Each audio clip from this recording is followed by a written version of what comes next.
Good afternoon and welcome to the on-record portion of the Rockbridge Report.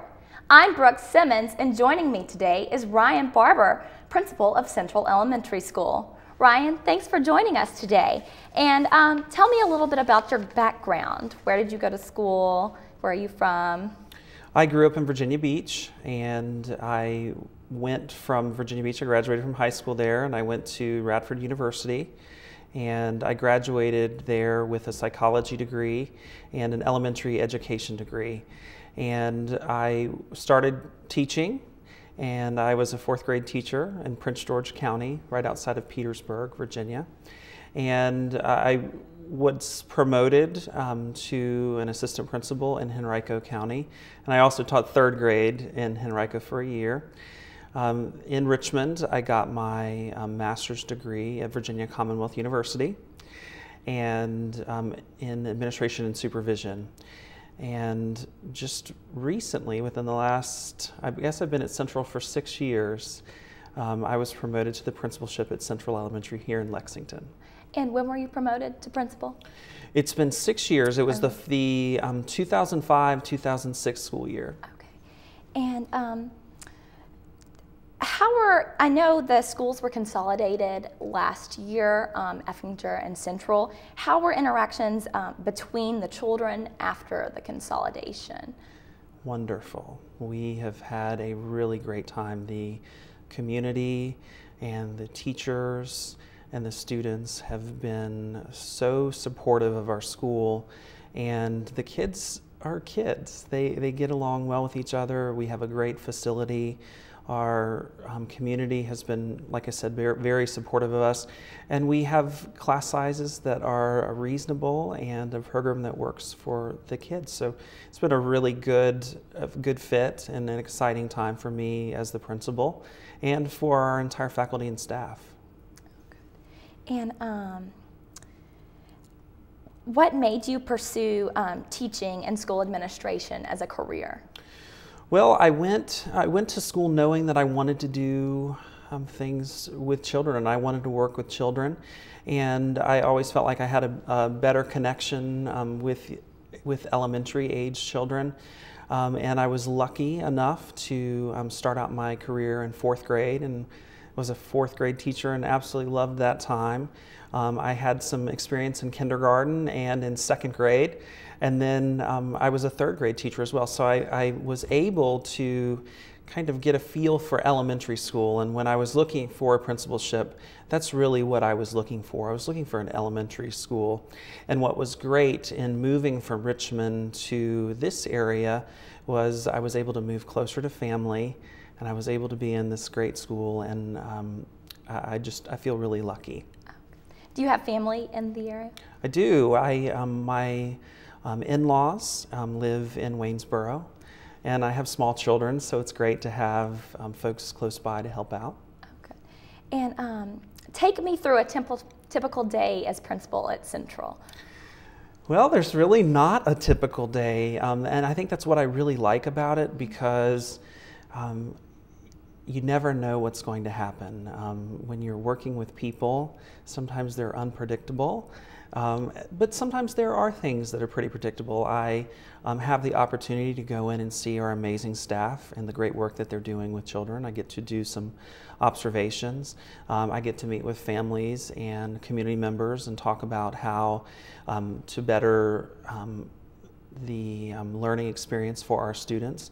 And I just get the opportunity to just work with really amazing children. A lot of times I spend my day talking with them about issues and problems they have. Sometimes they come down and read a book to me. I pass out birthday pencils in the morning. Elementary school is a fun place. It's a place where I get to just interact and talk to people. That's really what I do most. If you're asking, what's typical, I talk all day long to folks, which is good. I enjoy that. Right. I guess, how was it being principal during the consolidation of the two schools? Did you face a lot of difficulties with parents or? Mm-hmm. One of the challenges was just getting our building ready, the facility, and we had to repurpose some classrooms that we were using for teacher workrooms or storage spaces.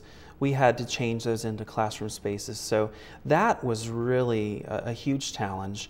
My assistant principal, Matt Crossman, was able to help a whole lot with that process. Dealing with the community was a pleasure. I did not have issues with folks that, once the decision was made to consolidate Effinger and Central, the community really got on board. My colleague Melanie Falls, who's the principal at Natural Bridge and was the principal at Effinger Elementary, she was instrumental in making the transition a positive experience as well. We did neat events with the children. The students at Effinger Elementary joined us for field day at the end of the school year. We had a spaghetti dinner where the folks from Effinger were invited over. And also I just have an open door policy. So if folks have questions about what we're doing as a school, or if they do have a concern or a problem, they know that they're able to come and talk to me about it. But I really feel very positive about the consolidation, and issues that I might have predicted really weren't there. The biggest issue, like I said, was just the repurposing of spaces in our facility. Mm-hmm. And did you feel that there were any learning gaps or education differences in the curriculum when the students combined, or were y'all pretty much on the same? We are definitely on the same page. The Virginia Standards of Learning really help with that. The amazing teachers out at Effinger had done a really great job, and the school was highly successful, and the students there came to Central well prepared, and there were never any concerns at all about their academic readiness. Okay.